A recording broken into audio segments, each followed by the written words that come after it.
Hello friends, இந்த வீடியோவில் ஃபாஸ்ட்டாக வுட் எப்படி கேதர் பண்ணலாம் அப்படிங்கிறத பார்ப்போம். என்னடா வுட் கேதர் பண்ணிக்கலாம் ஒரு வீடியோவா அப்படின்னு நீங்கள் நினைக்கலாம். பட் இந்த கேம் பொறுத்த வரைக்கும் நீங்கள் ஒரு பிகினராக இருந்தால் கிட்டத்தட்ட ஒரு 30% டைம் வந்து வுட் கேதர் பண்ணுறதுக்காகவே ஸ்பெண்ட் பண்ணுற மாதிரி இருக்கும். இதே ஒரு 150 லெவலுக்கு மேலே போயிட்டீங்கன்னா கிட்டத்தட்ட ஒரு 10% டைம் ஆகுது நீங்கள் வுட் கேதர் பண்ணுறதுக்காக ஸ்பெண்ட் பண்ணுவீங்க. சரி, இப்போ வீடியோக்கு போகலாம். இப்போ ஃபாஸ்ட்டாக விட்டு கேதர் பண்ணோன்னா உங்களுக்கு இந்த ஸ்க்ரோல் தேவைப்படும். இந்த ஃபர்ஸ்ட் செகண்ட் கேட்ச் ஸ்க்ரோல் உங்களுக்கு வேணும்னா நீங்கள் கிட்டத்தட்ட ஒரு 5 to 6 டன்ஜன் வந்து நீங்கள் ஃபைட் பண்ணுற மாதிரி இருக்கும். அடுத்து நமக்கு தேவையானது வந்து ஸ்டோன் வந்து கொஞ்சம் ஸ்டோன் வந்து எடுத்துக்கோங்க. இப்போ நீங்கள் ஸ்டோன் இப்போ இங்கே எடுக்கிறனால உங்களுக்கு அங்கே போய் ஸ்டோன் தேடுற டைம் வந்து குறைஞ்சிரும். அடுத்து என்ன பண்ணணும்னா நீங்கள் எந்த உல்ஃப் வந்து லெவலப் பண்ணுறோன்னு நினைக்கிறீங்களோ அதை செலக்ட் பண்ணிக்கோங்க. ஸோ உங்களுக்கு ஒரே நேரத்தில் உல்ஃபும் லெவலப் ஆயிரும், நீங்கள் வுட்டும் கேதர் பண்ணிக்கலாம். இப்போ நான் ஃபைட் பண்ணுறதுக்கு ஸ்பைக்டு மேஸ் வந்து எடுத்திருக்கேன். ஸ்பைக்டு மேஸ் எடுத்தோம்னா ஃபாஸ்ட்டாக நம்ம கில் பண்ணலாம். ஓகே, ஃபர்ஸ்ட் இந்த இருக்குது இந்த ஃபர்ஸ்ட் செகண்ட் கேட்சு. ஓகே, இப்போ இந்த ஃபர்ஸ்ட் செகண்ட் கேட்ச் பார்த்தீங்கன்னா கிட்டத்தட்ட 8 hours வந்து ஓப்பனாக இருக்கும். இப்போ நீங்கள் இங்கே பார்க்கலாம் 2 ஃபர்ஸ்ட் செகண்ட் கேட்ச் வந்து ஓப்பனாக இருக்கும். ஆக்சுவலாக இந்த ரெண்டுமே நான் வந்து ஒரே டைமில் தான் ஓப்பன் பண்ணேன். ஆனால் இந்த ரெண்டுமே ஒவ்வொரு டைம் காமிக்குது, டிஃப்ரெண்ட் டைம் காமிக்குது. இது ஏன்னு பார்த்தீங்கன்னா நான் ரிசோர்ஸ் கேதர் பண்ணும்போது பாதியிலே வந்து எனக்கு ஒரு சின்ன ஒர்க் இருக்குன்னு கிளம்பிட்டேன். அந்த மாதிரி டைமில் நான் என்ன பண்ணுவேன்னா இந்த எனக்கு எது தேவையோ இந்த ஃபர்ஸ்ட் செகண்ட் கேட்ச் பார்த்தீங்களா, இந்த இடத்துல போய் இருந்துக்கிடுவேன். நீங்கள் எவ்வளோ நேரம் இந்த இடத்துல இருக்கீங்களோ அவ்வளோ நேரம் வரைக்கும் அந்த டைம் வந்து மூவ் ஆகவே ஆகாது. எப்போ ஒன்ஸ் நீங்கள் இந்த இடத்துல இருந்து வேறு இடத்துக்கு போகிறீங்களோ அப்போ வந்து டைம் வந்து திரும்ப வந்து கொஞ்சமாக ரெடியூஸ் ஆகிட்டே இருக்கும். ஸோ என்னோடய அட்வைஸ் என்னென்னா மேக்ஸிமம் வந்து நீங்கள் வந்து ரிசோர்ஸ் கேதர் பண்ணாத டைமில் இந்த இடத்துல இருந்துக்கோங்க. அப்படி பண்ணுறது மூலம் நீங்கள் எஃபெக்டிவாக ரொம்ப நேரம் வந்து ரிசோர்ஸ் வந்து கேதர் பண்ணலாம். ஏன்னா உங்களுக்கு இந்த மேப் கிடைக்கிறது ரொம்ப கஷ்டம். ஸோ முடிஞ்ச வரைக்கும் இந்த 8 ஹவர்ஸுங்கிறத எஃபெக்டிவாக யூஸ் பண்ணுங்கள்.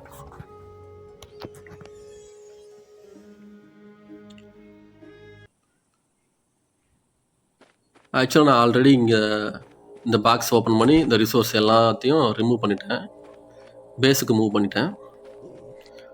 ஸோ இப்போ வந்து நம்ம வந்து கேதர் பண்ண போகலாம். கேதர் பண்ணுறது பார்த்திங்கன்னா கிட்டத்தட்ட நம்ம ட்ராவல் டைம் வந்து 4 எனர்ஜி தான் யூஸ் ஆகுது. ஆக்சுவலாக இது சீக்கிரத்துலேயே 3ஆக மாறிடும் பாருங்கள். இப்படி 3ஆக மாறினதுக்கப்புறம் மூவ் ஆகுங்க, எனர்ஜி நம்ம இன்னும் சேவ் பண்ணலாம். இந்த மாதிரி நம்ம விளாட்றது மூலம் பல ஒரே டைமில் பேஸுக்கு அடிக்கடி போக வேண்டியது டைம் வந்து குறைஞ்சிரும். இப்போ நம்ம ஆர்மர் ரெடியூஸ் பண்ணிக்கலாம், ஆர்மர் ரிமூவ் பண்ணிவிட்டு ஃபைட் பண்ணலாம். நான் எப்போதுமே வுட் கேதர் பண்ணுறதுக்கு இந்த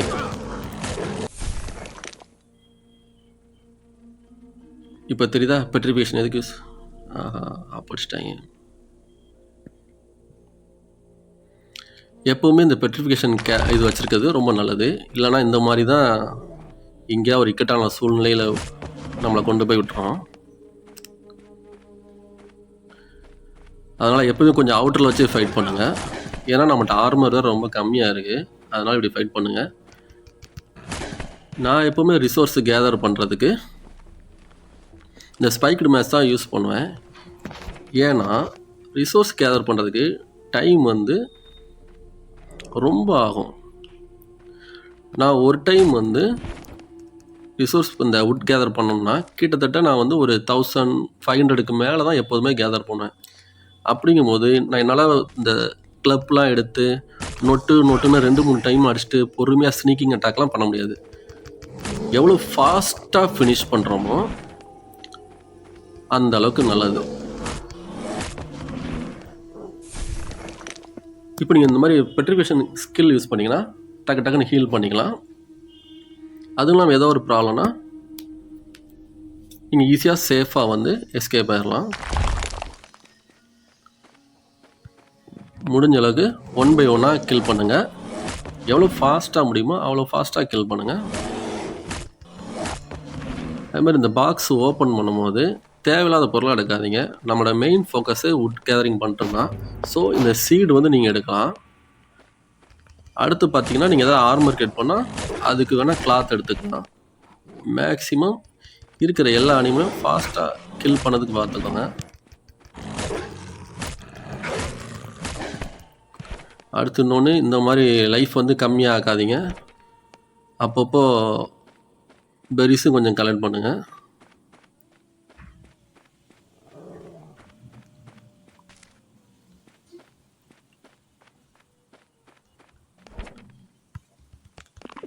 முடிஞ்சளவுக்கு சேஃபாக ப்ளே பண்ண யூஸ் பண்ணுங்கள். ஃபாஸ்ட்டாக மட்டும் விளாடாது, கொஞ்சம் சேஃப்டியும் பார்த்துக்கோங்க.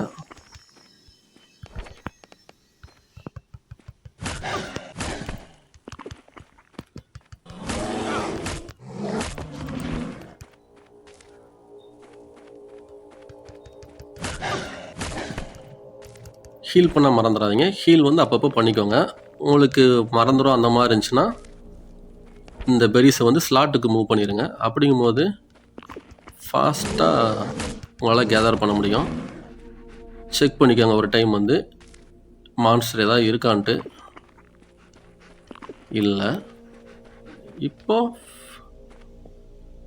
இதே இது நீங்கள் கிளப் யூஸ் பண்ணிங்கன்னா கிட்டத்தட்ட ஒரு இவ்வளோ ஃபாஸ்ட்டாக உங்களால் வந்து ஃபினிஷ் பண்ணியிருக்க முடியாது எல்லாத்தையும். ஸோ முடிஞ்ச அளவுக்கு வந்து அதிக டேமேஜ் உள்ளதை வச்சு விளாடுங்க. இது உங்களுக்கு ரொம்ப யூஸ் ஆகும்.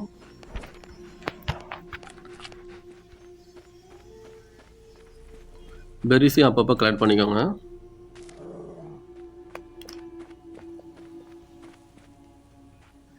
நீங்கள் ஸ்னீக் அட்டாக் வந்து இந்த மாதிரி டீருக்கு மட்டும் தான் யூஸ் பண்ணணும்.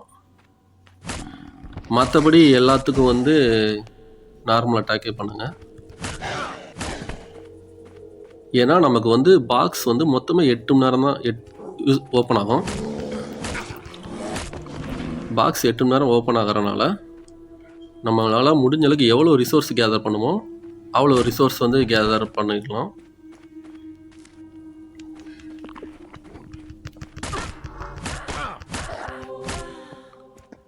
நமக்கு சூட் கொடுக்கறதுக்குனே ஆள் வருது, ஸோ அதை யூஸ் பண்ணிக்கலாம். சூப்பர், ஸ்டோனும் தந்துருக்கிறாப்புல. கிளாத்து எல்லாம் தேவையில்லாத டைமில் தான் கிளாத்து கிடைக்குது. நம்ம எதிர்பார்த்த டைம் கிளாத் ஒரு பேரும் தர மாட்டான். ஓகே,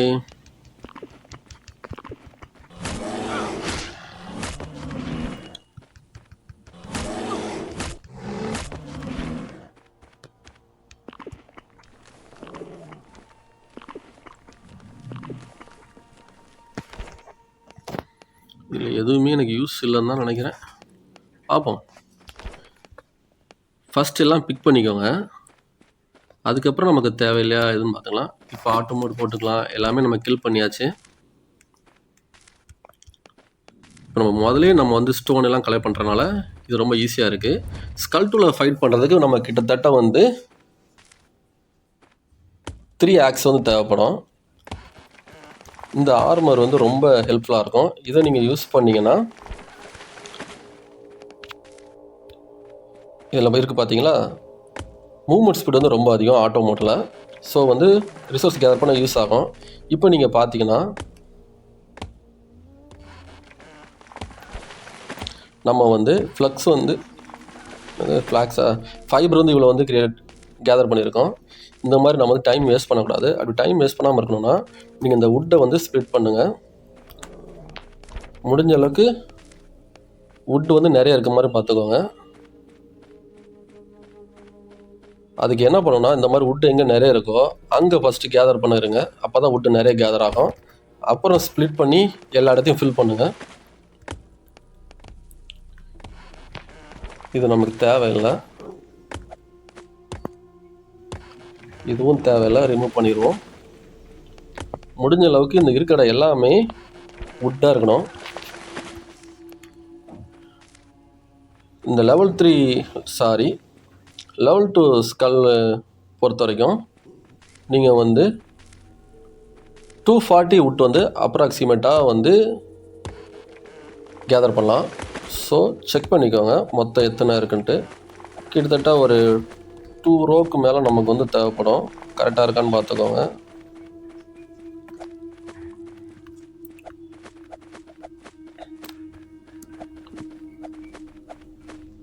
ஓகே, இப்போ பார்த்தீங்கன்னா நமக்கு கண்டிப்பாக வந்து 2 ரோக்கு மேலே வந்துருச்சு. கரெக்டாக இருக்குது. இப்போ இதுக்குள்ளே வந்து 240 கரெக்டாக அக்கமடேட் ஆகிரும். ஸோ இனிமேல் நீங்கள் அவ்வளோதான், ஆட்டோமேட் போட்டிங்களா. அடுத்து என்ன செய்யணும்னா, இந்த ஃபயர் வெப்பன் இருக்குது பார்த்தீங்களா, இதை வந்து மெயின் வெப்பனாக வச்சுக்கோங்க.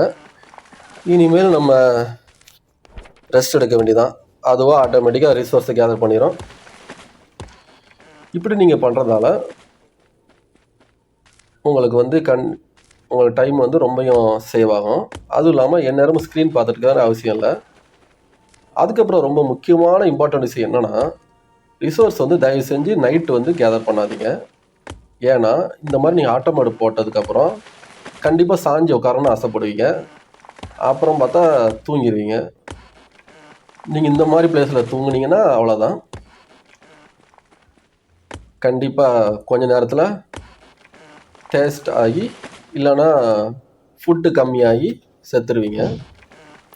நான் இதே மாதிரி வந்து 2 டைம் வந்து என்னோடய பன்னீரை வந்து வேஸ்ட் பண்ணியிருக்கேன். ஸோ யாரும் இந்த மாதிரி மிஸ்டேக் பண்ணாதீங்க. ஸோ முடிஞ்ச அளவுக்கு ரிசோர்ஸ் கேதர் பண்ணுறது மார்னிங் மாதிரி பார்த்துக்கோங்க. நைட்டு நீங்கள் கேதர் பண்ணிங்கன்னா இந்த மாதிரி ஆட்டோமோடு போடும்போது சவுண்டு கொஞ்சம் அதிகமாக வச்சு முழிச்சிருக்க ட்ரை பண்ணுங்கள். இந்த மாதிரி பிரேக் ஆகும்போது இந்த மாதிரி ஸ்ப்ளிட் பண்ணிக்கோங்க. இல்லைனா தேவையில்லாமல் வேறு ஏதாவது கேதர் பண்ணிகிட்ருப்பாங்க. நமக்கு வந்து மற்றது கேதர் பண்ணால் டைம் வேஸ்ட் ஆகும். நம்ம அந்த 8 ஹவர்ஸ்க்குள்ளே எவ்வளோ கேதர் பண்ணணுமோ அவ்வளோ கேதர் பண்ணோம். நான் ஒரு டைம் வுட் கேதர் பண்ணணும்னு முடிவு பண்ணிட்டேன்னா கிட்டத்தட்ட ஒரு மினிமம் 1500 அப்படிங்கிற மாதிரி தான் கேதர் பண்ணுவேன். அதுக்கு மேலே எவ்வளோ டைம் இருக்கோ அதுக்கேற்ற மாதிரி கேதர் பண்ணுவேன். நீங்கள் ஒரு டைம் இந்த மாதிரி வுட் கேதர் பண்ணுறதுக்கு உங்களுக்கு மினிமம் 10 மினிட்ஸ் ஆகும். 10 to 15 மினிட்ஸ் வந்து உங்களுக்கு ஆகும். ஸோ அதை கால்குலேட் பண்ணிக்கோங்க. இப்போ நீங்கள் ஒரு டைம் கேதர் பண்ணிங்கன்னா கிட்டத்தட்ட உங்களுக்கு 240 வுட்டு கிடைக்கும். இந்த வுட்டை நம்ம அப்படியே கொண்டு போய் அந்த ஃபர்ஸ்ட் செகண்ட் கேட்ச் இருக்கு பார்த்தீங்களா, அந்த பாக்ஸில் ஸ்டோர் பண்ணிக்கலாம். செகண்ட் டைம் நீங்கள் கேதர் பண்ணிவிட்டு மொத்தமாக அதை செகண்ட் டைம் நீங்கள் கேதர் பண்ணுறதும் ஃபஸ்ட் டைம் அந்த கேதர் பண்ணி அங்கே வச்சுருக்க அந்த பாக்ஸில் உள்ளதையும் மொத்தமாக கூட்டினோம்னா கிட்டத்தட்ட உங்களுக்கு வந்து 440 வரும். அதை நம்ம அப்படியே வந்து பேஸ்க்கு வந்து எடுத்து கொண்டு போயிடலாம். இப்படி பண்ணிங்கன்னா கிட்டத்தட்ட உங்களுக்கு வந்து ஒரு சிங்கிள் ரன்னுக்கு 440 வுட் வந்து மூவ் பண்ணிடலாம். இதே மாதிரி நீங்கள் கிட்டத்தட்ட ஒரு 5 ரன் பண்ணாலே போதும். உங்களுக்கு 1 வீக்கு தேவையான வுட் வந்து நீங்கள் வந்து கேதர் பண்ணிடலாம்.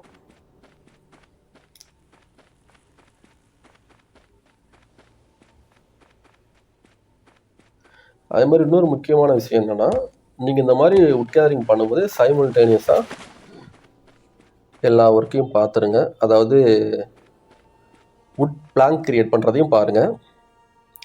பார்த்தீங்களா, அதுக்குள்ளே நம்ம வந்து வுட்டு கேதர் பண்ணியாச்சு ஆட்டோமேட் போட்டனால. இப்போ திரும்ப அதே மாதிரி தான் வெயிட் பண்ணுங்கள். இந்த எனர்ஜி கன்சப்ஷன் குறைஞ்ச உடனே அடுத்து மூவ் பண்ணுங்கள். டக்குன்னு ஃபாஸ்ட்டாக கொடுக்காதீங்க, மூவ் பண்ணிக்கலாம்.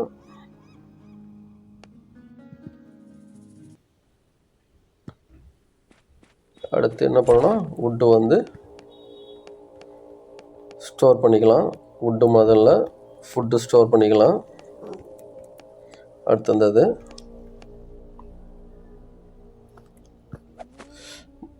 ஸ்டோன் மறந்துட்டேன் பார்த்தீங்களா. நான் எப்போதுமே காப்பரும் வந்து வுட் கேதர் பண்ணுற டைம்லேயே தான் பண்ணுவேன். இப்போ நான் வந்து எடுக்க மறந்துட்டேன். ஸோ நீங்கள் என்ன பண்ணீங்க, மறக்காமல் இந்த காப்பரும் வந்து கேதர் பண்ணுங்கள். இதுவும் ரொம்ப முக்கியம்.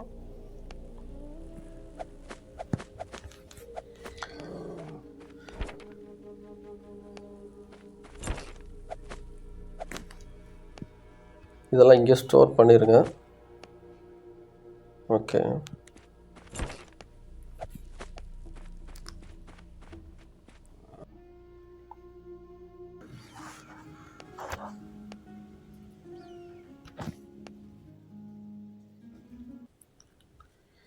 இதே மாதிரி நம்ம வந்து ரிப்பீட்டடாக இந்த மாதிரி வுட் கேதரிங் பண்ணிவிட்டு திரும்ப அந்த வுட்டை வந்து இந்த கேட்ஸ் இருக்க வுட்டையும் கரெக்டாக உங்களோட பேக்கில் எவ்வளவு ஃபில் பண்ண முடியுமோ அவ்வளோ ஃபில் பண்ணி திரும்ப வந்து நம்ம பேஸ்க்கு வந்து கொண்டு போயிடலாம்.